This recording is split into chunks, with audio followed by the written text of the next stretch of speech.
ทิเตนะสัตตุวาเสสัตโตนะโมอะระหะโตสัมมาสัมพุทธัสสะมะเอนะโมตัมมะธัมมัสสะภะคะตะเสวะเตนินะนะโมวะอะระหะสัพพิริสุทธาสิระติติโนนะโมมาตายารัตสะรัตนาตายาสัสสะนะโมมาคาอิตัสสะตัสสะวะพุทธายาสัพเพนะโมกาลปะปะเวระมิปัญจตุปัตตวานังมุกาลปุภาเวนะสุวัติโหตุสัพพะทานะโมกาลสันติเจนะวิติมิโหมิเตจัมมาเสวนาจัมปาลานังบันเจตานังจะเสวนาบูชาจะบูชานิยานาเกตมังคาลามุตตะมังปฏิโลภะเตสัพพะโสจะภุเพจักกะตะปุญญาตาตังสมาปะทิทิจังเอตัมมังคาลามุตตะมังคามุสัญญาญาสิปัญญาวินัยโยจะสุสิกิโตสุภาสิตาทายาวาจาเอตัมมังคาลามุตตะมังคาปิตุปัฏฐานังพุทธทาลัสสะสังฆาโหอานาภูลาชากัมมันตาเอตัมมังคาลามุตตะมังยาธรรมจาริยาจยาตติทัญญาสังฆาโหอานาวัจจะหิมัมมานิเอตัมมังคาลามุตตะมังคาลาติเวรติปะปะมังคัปานาญาสัญญาโมหะปะมะโกจะตัมเมสุเอตัมมังคาลามุตตะมังคาลาโมจะเนวะโกจะสันตุติจักตัญญูตากาเลนะธัมมัสสวะนาเกธัมมังคาลามุตตะมังวันติจะโสปัจจะสัทธะสัมมานานาจะสันนิกาเลนะธัมมัสสะธัมมังคาลามุตตะมังโกจะปัมมัจจาริยังจาริยังสัจจานาทัสสะนังเอปานาสัจจิติยาตาเอธัมมังคาลามุตตะมังพุทธัสสะโลกตังเมหิจิตตังยัสสะนะกัมปะเตปัมเวลาชันเกมะเกตัมมังคาลามุตตะมังเกตาทิสันติปัตวนาสัพพะธัมมาปาลาจิตาสัพพะตาอิจันติตันเตสัมมังคาลามุตตะมังติมหามังคาลาสุตตายังกิติปิตังเอตาวามังสักเกสุวายาคัตติมังกิตังนาโตสัมมังอาติตัตถะกะเตนะอุเกระตานาบานิตังเอเตนะสักเกนะสุวัติโหตุไอตังเวลาธัมมาตังบานิตังยะทัสสังสุติยุมุนิสมาหิโตสัจเจนะธัมเมนะสัมภะทิกินจิตัมปิธัมเมระตัมปานิตังเอเตนะสัจเจนะสุวัติโหตุยังพุทธเสโทวาริวันนะเยสุติสัมมาทิฏฐินานิปัญญามหุสัมมาทิฏฐิเตนะสัพโพระวิชาปิริติธัมเมรัตตานังวามิตังเอเตนะสัจเจนะสุวัติโหตุเยปุคคลาอัตตัสสะตัมปัสสะกตานิเอตานิโยตานิมุนิเตทักขินายาสุปัตตัสสะสาวกาเอเตสุทินาปาลานิคัมปิสเกลัตตานังปานิตังเอเตนะสัจเจนะสุวัติโหตุเยสุปายุตตามานาสาคังเยนะนิกามิโตสนังมิเตปฏิปัตตาอมตังวิไทนารัตตามุตตานิปุตติปุญชัมมานาลิธัมปิสเกระตัมปาลิตังเอเตนะสัจเจนะสุวัติโหตุกินาภูลานังขวังอติสัมภาวะเวระตายติเกภวะสัพพิเตกินาวิชาวิรุณจันทานิปันติทิลายักขายาวะโอเอตัมเมสังเกรัตนานิตัมเมเตนะสัพเพนะสุวัติโหตุเมตัญจะสัพพะโลกัสสามินานาสัมภาวะเยอาปาริมานังโทจัตติปริยัญจังสุภานังวาเวลังสัพพันติตัญจังรังวิสิโตวายวะสัมริตังปิโตเอตังสติปัจจิกายะพระมะเมตังวิหารังวิกามาโม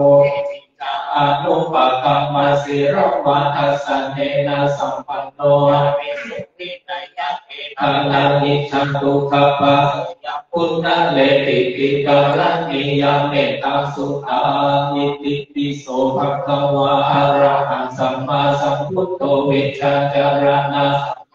สุขันโตโลกาวิทูวานุกะโรปุริสธรรมสารติสัทธะเอวามนุสสานังพุทโธภะคะวะติสัมมาคันโตภะคะวะตาธัมโมอาการิโกเอหิปัสสิโกโอปันนะยิโกปัจจตังเวทิตัพโพวินโยหิติสุปฏิปันโนภะคะวะโตสาวกสังโฆอุชุปฏิปันโนภะคะวะโตสาวกสังโฆยายะปฏิปันโนภะคะวะโตสาวกสังโฆสัพพิเอภะคะวะโตสาวกสังโฆยะติทังจัตตาริปุริสายุคานิอัฏฐปุริสภูคาราเอสะภะคะวะโตสาวกสังโฆอาหุนายโยอาหุนายโยอัญชาริการานิโยอนุตตรปุญญเขตโรกัสสาติ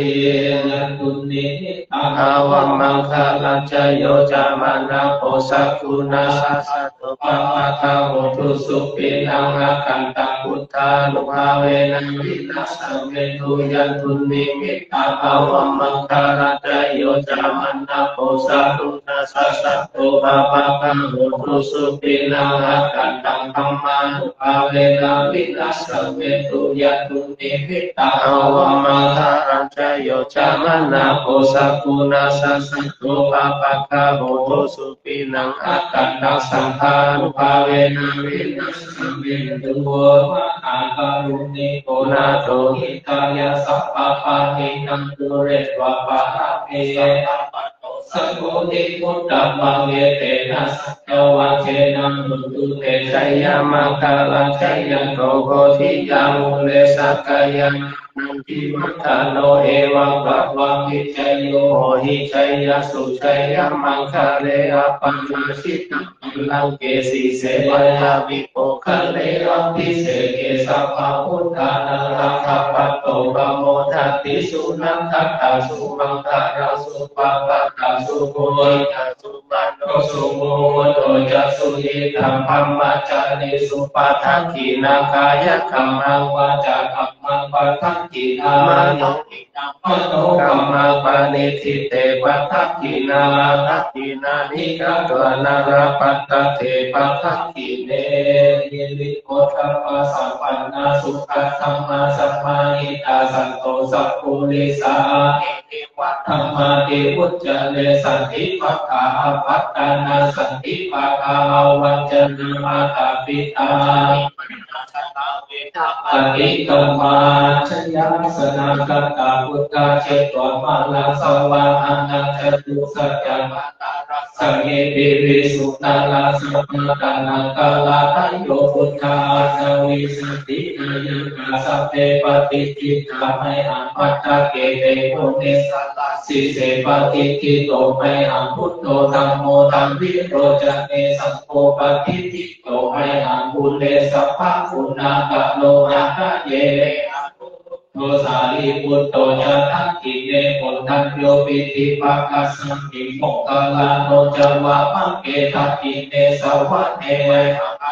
อานันทลามุลากัสสตุจัมมหานาโมอุปาสุวามัสสุทะเกเกสันเตปิติปัสสัมสุติโยวัปปะมังกะโลนิสิโนสิริสัมปันโนโสภิตุมุนิปุขะโวตุมาลักขัสสะโพเทโรมาเอสิจิตตวาสุให้ขังวันนันเนนิจังปฏิทาสิปุณณะกะโลปุณโนอะคุริมาโลจะอุปาลินันทัสอิเมปัญจมหาเถระนาลาเตติลากามามะเสสะสิติมหาเถระจิตวันตาจิตโนเจรันตาสิลเตเกนาอังคัมมังเกสุสันติตารัตนาปุระโตหสิวะเมนิเมตตาสุตตะตัม ตาจักขังปัจจตุอาสิวะเมอังคุลิมาลังกังกันโมลาปาริตัญจาอัตานาติยสุตตังกังกังเสชะตังนังสิเสสาลัสสันติตาชิตานังภลาสังยุเตธัมมะปะกาลังกะเอวะสัตโตเมสักขะเจนะสัมมาปัญจเลวะตาปิตาทิสัจจตาปายิรัจตุปัตวาเสสาวินะยังตุหันนันตปุณเตชินาปัญจรามัจจมิวิหารันตามาลิตะเลสนาปาเรตุมังสเปเตวะอิเกวะเมตโตลังโมสุลังโมพุทธานุภาเวนะจิตุปัตตะโวธรรมานุภาเวนะจิตตาลิสังโฆสังฆาภาเวนะจิตตังกรายโยจารามิธัมมาภวะปาลิโตติชัยยะปัญจลาภัตตาสักกัธานิติตาทิมุนสาวิจโยธัมโมโลเกอานุตตาโลสัพพะสัตตานิตาคายะตัปปะกัณานิเทวะปาริวันเทราชัตถันเตอามานุเสนิปาวะเกมยังเกนะเกวิเศภูเตอาคาลามาลาเนนะจัสสัพพะสัมมาปาลานาเปวะกาลามาลิตัตเสวะมานุภาเวนะหุนตุเทวสุขิสัทธาสุทัสสีลังสัมมาทายะธัมมังยัตติตากาลิตัสเสวะมานุภาเวนะหุนตุเทวสุขิสัทธาลิกิตากิติตากุจังกาลนาปัจจนังกาลุงเทสันนังสุตตะตัสสายุภาวะตาติทัตติเมสรณามัญญพุทโธเมสรณาวะลังเยเตนะสัจจวะตุเตชัยยามังคลังทัตติเมสรณามัญญธัมโมเมสรณาวะลังเยเตนะสัจจวะเจนะตุเตชัยยามังคลังทัตติเมสรณามัญญสังโฆเมสรณาวะลังเยเตนะสัจจวัจเจนะโหตุเตชัยยะมังคลังยังกิติลังนังโลเกวิชติวิริตาปุตโตรัตนังสุขีภวันตุเตยังกิติรัตนังโลเกวิชติวิริตาปุตโตรัตนังธัมมาสัมมาสุขีภวันตุเตยังกิติรัตนังโลเกวิชติวิริตาปุตโตรัตนังสัพพะสัมมาอาเจสุขีภวันตุเตทุกขปัตตาจานิทุกขพยาปัตตาจานิพยาโสขปัตตาจานิโสกาโหตุสัพพิปิปานิโนเอตาวัตตาจาอัมเหหิสัมภัตตังปุญญาสัมภัตตังสัพเพวานุโมทันตุสัพพะสัมปติสิทธิยานังขันตุสัพพายาสีลังกังขันตุสัพพะทาวันนาภิรัตตาโหตุสัจจันตุเทวตาปัตตาสัพเพพุทธารักขัตตาภัตเตรานันเจยะภัตตาภาลาภัตตานันเจเตปัตตามิสัพพะโสอนุปยาปัลลมาลาภาสันตุภิปรมังตัตตังวิสารปรมายาติอิปานังปะมังสุขาสาธุต่อไปส่งมาประการสุขป่วยนะครับสาธุโมกัสสะมะยังอันเตมานิทุปะพุทธาราจกังสุขันโธทักตานังสัพพะปุถุกะระตานังสัมมาสัมพุทธัสสะจักขังเตมะปุเชมะตุติยัมปิมะยังพันเตอิมานิทุปะพุทธาราจกังสุขันโธทักตานังสัมมาสัมพุทธัสสะจักขังเตมะปุเชมะตติยัมปิมะยังพันเตอิมานิทุปะพุทธาราจกังสุขันโธทักตานังสัมมาสัมพุทธัสสะจักขังเตมะปุเชมะทิคารตังนิตายะสุขายะยังปานายะสังวัตันตุโน สาธุโอกาสสิริวิสุทธมกุฏโกลโลโสอุดมถ้าบุรุษกิรัตนไทยผ่านแก้วพระเจ้าเจ้าสามประการยังขีบานงามเลื่อมยืดเพื่อมือสักการทั้งหลายได้บำเพ็ญตามปาฐมีศีลบารมีไปเป็นยอดขอดไว้กับผล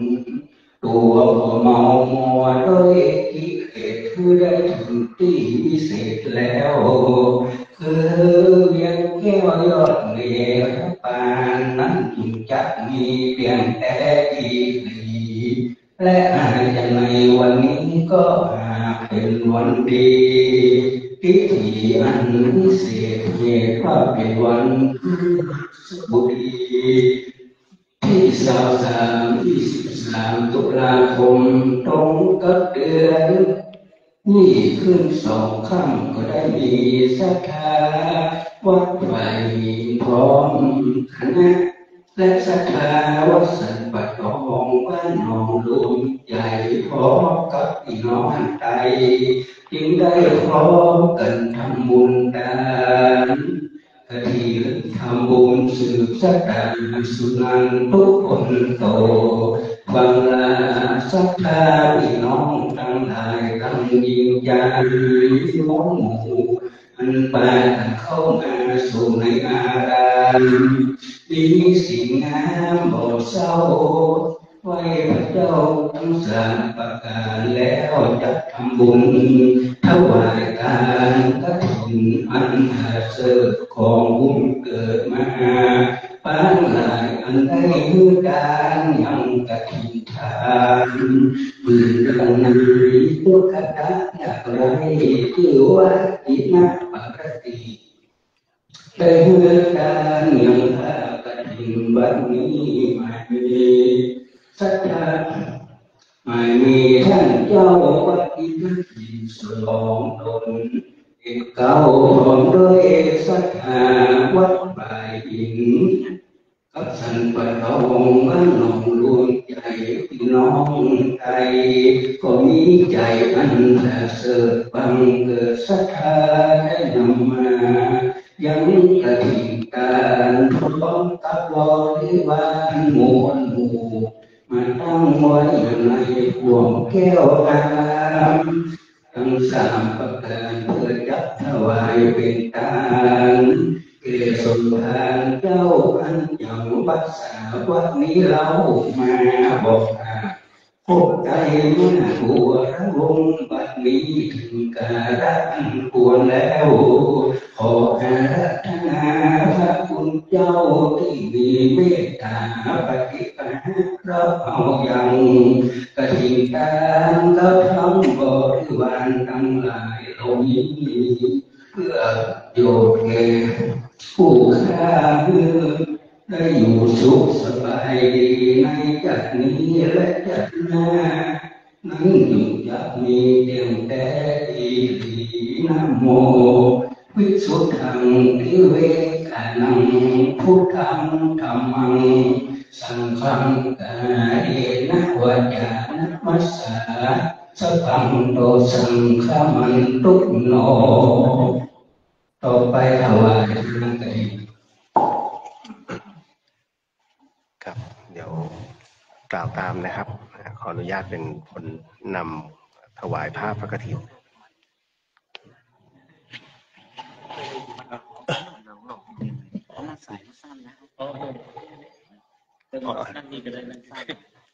ก็ตรงนี้เลย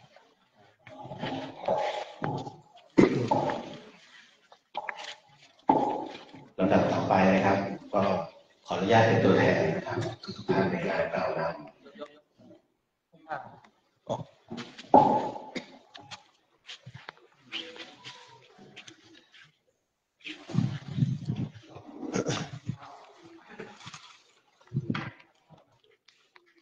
วางผ้าเอาพุ่งผ้า อ๋อครับหมดเลยนะ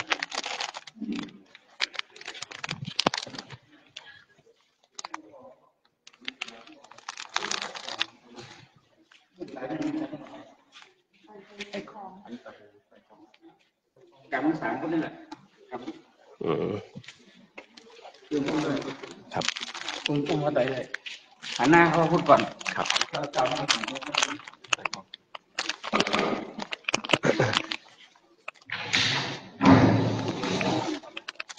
ันหน้าโยมเก่าทาง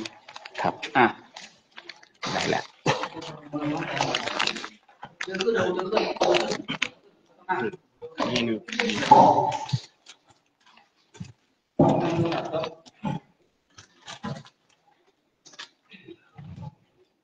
ครับเดี๋ยวเป็นตัวแทนในการนำถวายอานะโม3 จบครับนะโมตัสสะภะคะวะโตอะระหะโตสัมมาสัมพุทธัสสะนะโมตัสสะภะคะวะโตอะระหะโตสัมมาสัมพุทธัสสะนะโมตัสสะภะคะวะโตอะระหะโตสัมมาสัมพุทธัสสะอิมังมะยังพันเตสัพพะริวารังกถินะจีวรทุสังสังฆสะโอโนชยามะสาธุโนพันเตสังโฆอิมังสัปปะริวารังกถินะจีวรทุสังปฏิคันหาตุปฏิฆะเหตวาจากอิมินาทุเสนะกถินังอัฏฐารตุอัมหากังทีฆรตังหิตายะสุขายะนิพพานยาจะข้าแต่พระภิกษุสงฆ์ผู้เจริญข้าพเจ้าทั้งหลายขอน้อมถวายผ้าจีวรกฐินพร้อมด้วยบริวารนี้แด่พระภิกษุสงฆ์ขอพระภิกษุสงฆ์จงรับผ้าจีวรกฐินพร้อมด้วยบริวารนี้ของข้าพเจ้าทั้งหลายครั้นรับแล้วจงกลั่นกฐินด้วยผ้าผืนนี้เพื่อประโยชน์เพื่อความสุขเพื่อมรรคผลนิพพานแก่ข้าพเจ้าทั้งหลายตลอดกาลนานเถิด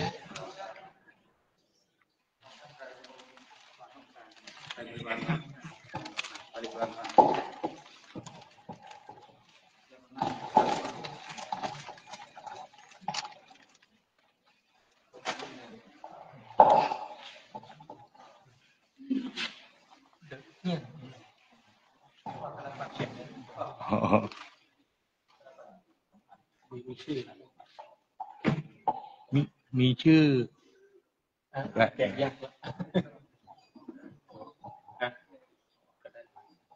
ติดกาวแล้วก็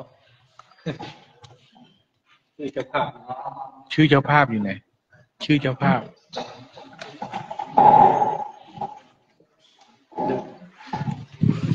เฮียนพูดเหมือนบอกเรียนได้เขียนโต๊ะทองอาภัชนิกาไล่กันลำดับ3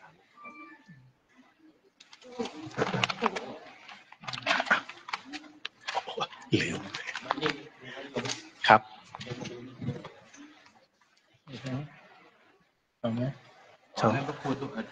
อันแรกใช่ครับแล้วก็อันที่2เปลี่ยนเป็นคุณอภัชนิกาโตทองครับฮะถ้าไม่งั้นผมจะเรียนละเอียด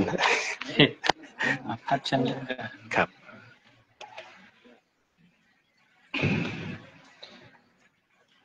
ขอโอกาสมาดีแล้วอันนี้เป็นกฐินโจรนะครับนะโมตัสสะภะคะวะโตอะระหะโตสัมมาสัมพุทธัสสะนะโมตัสสะภะคะวะโตอะระหะโตสัมมาสัมพุทธัสสะนะโมตัสสะภะคะวะโตอะระหะโตสัมมาสัมพุทธัสสะผ้ากฐินทานกับทั้งผ้าอานิสังสบริวารทั้งปวงนี้เป็นของท่านพระครูสมุทรวิสุทธิวัฒน์วรกิจโจพร้อมคณะคุณอภัชนิกาโต๊ะทองพร้อมคณะ พร้อมทั้งคณะศรัทธาบ้านสัมปตองบ้านหนองหลวงใจเป็นผู้ประกอบด้วยศรัทธาอุตสาหะได้พร้อมเพียงกันน้อมนำมาถวายแด่พระภิกษุสงฆ์ผู้อยู่จำพรรษาท่วนไตรมาสในอาวาสนี้ก็แลผ้ากฐินทานนี้เป็นของบริสุทธิ์ดุจเลื่อนลอยมาโดยนภาอากาศแล้วแลตกลงในที่ประชุมสงฆ์จะได้จำเพาะเจาะจงลงว่าเป็นของพระภิกษุรูปใดรูปหนึ่งก็หาไม่ได้มีพระบรมพุทธานุญาตไว้ว่าให้พระสงฆ์ทั้งปวงยอมอนุญาตให้แก่ภิกษุรูปหนึ่งเพื่อจะกระทำซึ่งกฐินนัฏฐารกิจให้ถูกต้องตามพระบรมพุทธานุญาตได้และมีคำพระอัฏฐกถาจารย์ผู้รู้พระบรมพุทธาธิบายสังวรรณนาไว้ว่าภิกษุรูปใดประกอบด้วยศีลสุตตาภิคุณมีสติปัญญาสามารถรู้ธรรม8ประการมีบุพกิจเป็นต้นภิกษุรูปนั้นจึงสมควรเพื่อจะกระทำกฐินนัฏฐารกิจให้ถูกต้องตามพระบรมพุทธานุญาตได้บัดนี้พระสงฆ์ทั้งปวงจะเห็นสมควรแก่ภิกษุรูปใด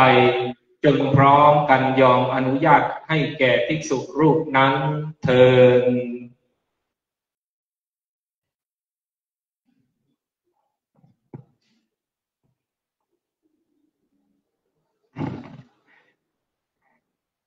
ผ้ากฐินทานกับทั้งผ้าอานิสงส์บริวารทั้งปวงนี้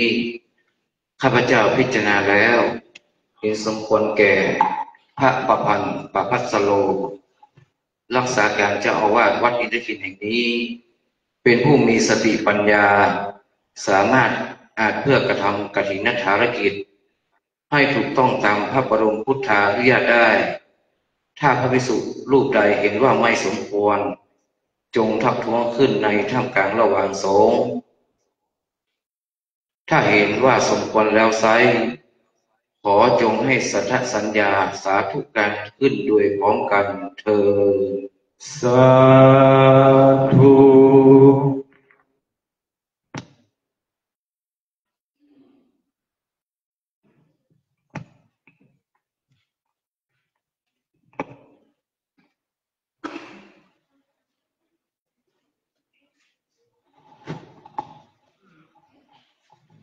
ครับลำดับต่อไปเดี๋ยวก็อนุญาตนะครับขอเรียนเชิญถวายนะผ้ากฐินประเคนนะครับรูปที่1นะถวายเทศทานขอไว้รูปที่1คุณอภัชนิกาโตทองกับคุณอมรโตทองนะรูปที่2ขอเรียนเชิญท่านนายกพิธิโชตินะครับรูปที่3ขอเชิญท่านรองนายกสมนึกนะครับรูปที่4ขอเชิญคุณพุทธิสิทธิ์แล้วก็คุณวรานิชนะฮะรูปที่5นะฮะขอเชิญพระหลวงสมศักดิ์กับพระหลวงบุญศรีครับนะขอเชิญประเคนถวายเทธรรมนะครับ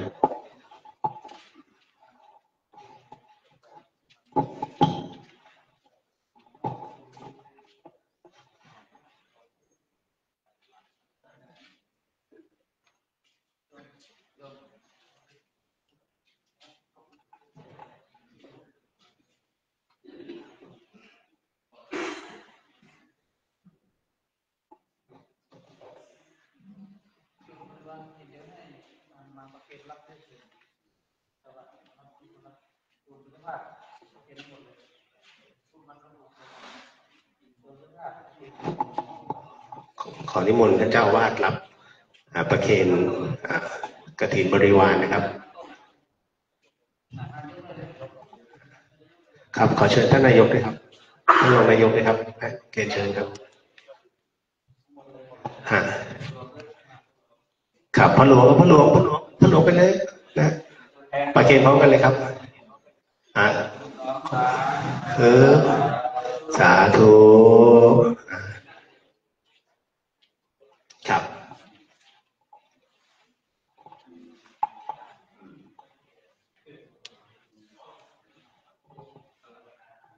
ครับขอเชิญโยมเลยขอเชิญ คุณอภัชนิกาประเคนผ้ารูปแรกนะฮะรูปนะขอเชิญท่านนายกอีกรอบนะฮะท่านนายกพิธิโชตินะครับรูปสองฮะแล้วก็รูปที่3ขอเชิญท่านรองนายกครับอันทำผ้าลืมเรียบร้อย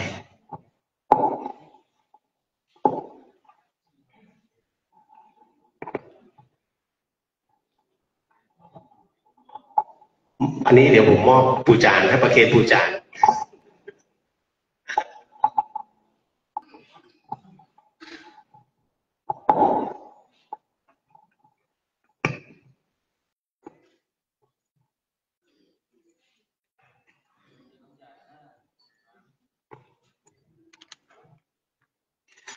ขอโอกาสพระมหาเถระ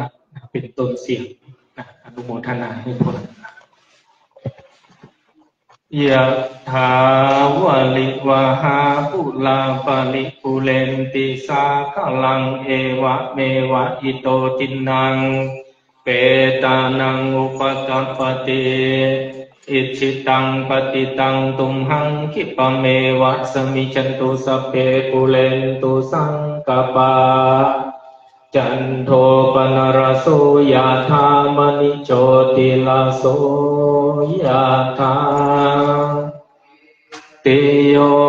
วิวันจันตุสัมภโลโกวิสัตตุมาเตภวันวันตารายโยสุขีทียุโกภวะอภิวันทนาสิริสนิจังบุญปัจจายิโนจันทารธรรมวัฏันติอายุวันโนสุขังภาลังกาเลนะทันติสัพพัญญาวฏาวิลัมมัจจลากาเลนะทินังอภิเยสุอุจุโพเตสุตาทิสุวิปัสสันธรรมัสสะสะวิปุลลาโหติธรรมกินาเยทะธัมนุโมทานติไวยังวัจจังกะปิวานันเตนะทังกินาโอนาเตติปุญญาสัพพะกิโนตัสมาทะเทอาปฏิวานาจิตโต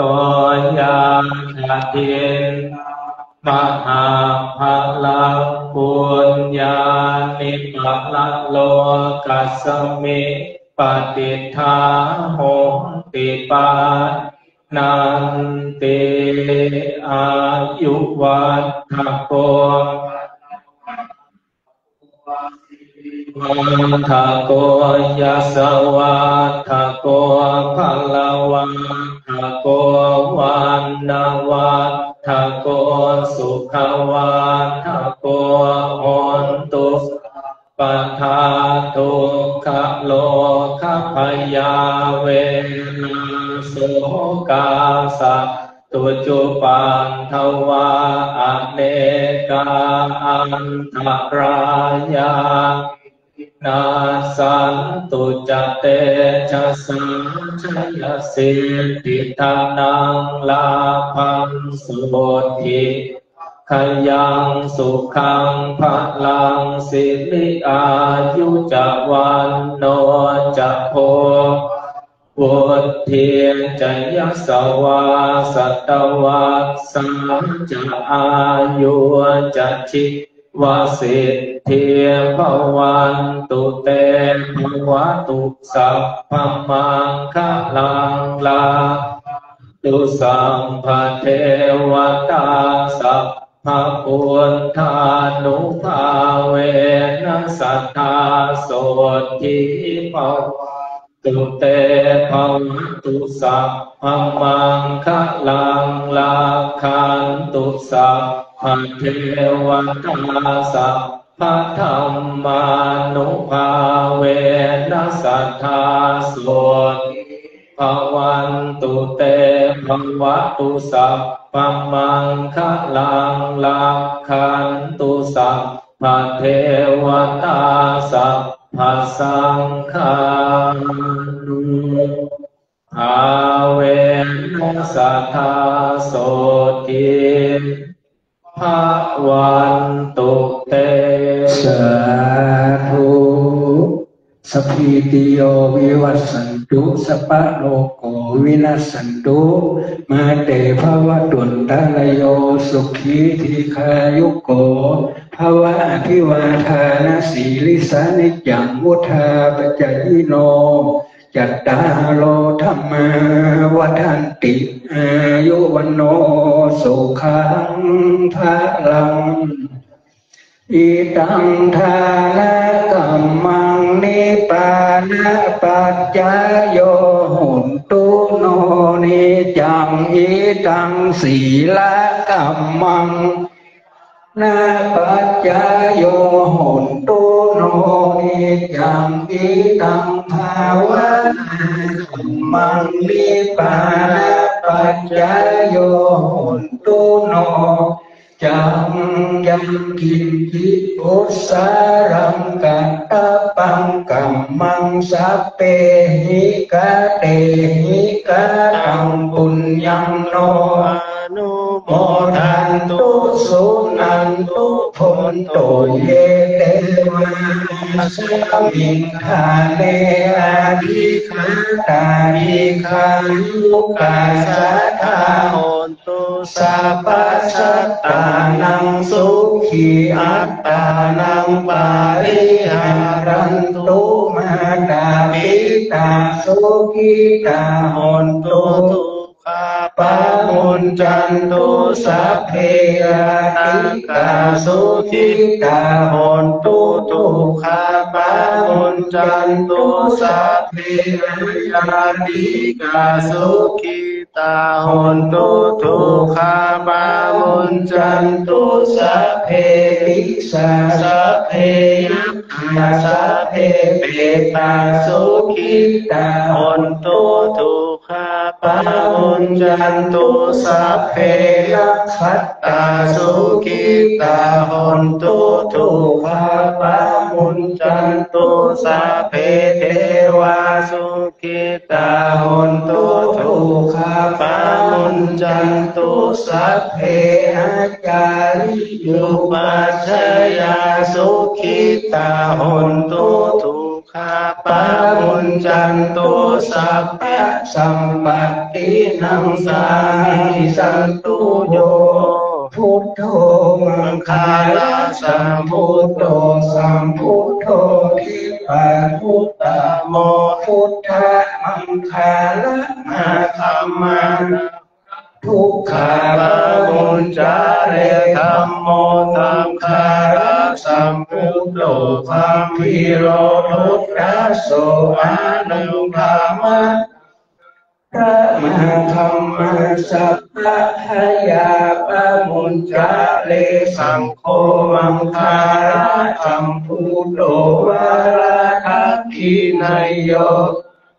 กาโรสังฆามังคาระมหาคัมมาสัพพะโล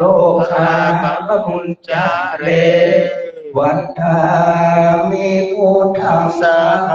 มิโรสังฆามาทาเมพันเตวันทาเวียสัมมังสัพพะมิโตสังฆามาทาเม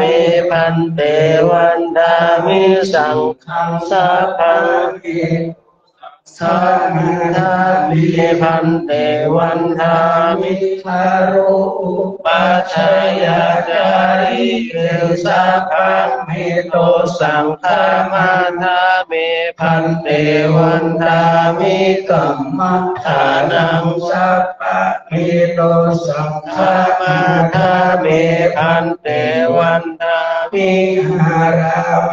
ปัฏฐาสีมายังสัพพะเมโตสัมภะมาทะเมนันเตมันทามิจิติยังสัพพังสัพพะทาเนสุปฏิทิตาสาริลาธาโตมหาโพธิรูปังสักการังสัทธานาคะโลเกเทวะโลเกธัมมะโลเกสัมพุทิเปลังกาทิเปสาลิราธานุโยเอสารานุโยอาราหันตาธานุโยเอติยังพันธานุติงจารุราสิติสาเสธรรมะอันเตสัพเพสัมปะทะอิติยังอาหังวันทามิสัพพะโสวันทามิพันเตสัมมาบาระทังธามานาเมพันเตมยากาตังปุญญังสามินานุโมทิตาภังสามินากาตังปุญญังไมหังทาตาภังสาธุสาธุอนุโมทามิสาธุสาธุสาธุ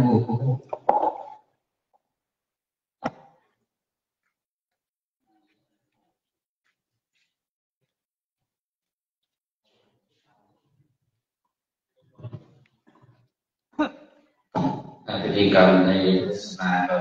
โดยกฎหมายเนาะหลังจากนี้จะได้มวลประสบฉันเตน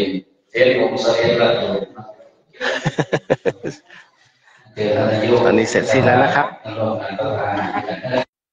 เรียบร้อยแล้วไปเทนพระสงฆ์ ขออนุโมทนาบุญทุกท่านทุกคนทุกรูปทุกองค์